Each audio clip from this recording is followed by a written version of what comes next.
জীবনটা তখন এমনিই সুন্দর হয়ে যাবে যখন ছোট্ট ছোট্ট ইচ্ছাগুলোকে কেউ প্রায়োরিটি দেবে, বিশেষ করে আমাদের কাছের মানুষগুলো।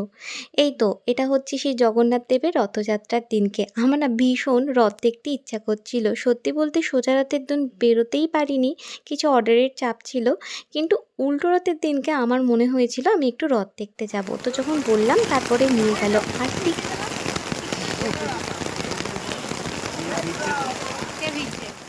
ঠিক এইরকমভাবেই ঝমঝমিয়ে বৃষ্টি হয়েছিল ঘন্টার পর ঘন্টা ধরে। যতক্ষণ ধরে ঠাকুরগুলোকে রথে তোলা হচ্ছিল ঠিক ততক্ষণই এতটাই বৃষ্টি হয়েছিল।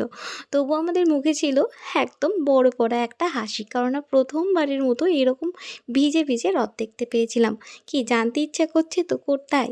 জায়গাটা হচ্ছে মায়াপুর, তোমরা বুঝতেই পারছো। সত্যি বলতে ওই দিন যেন মনে হয়েছিল যত বৃষ্টি এই মায়াপুরের ইস্কনের ভিতরেই হচ্ছে।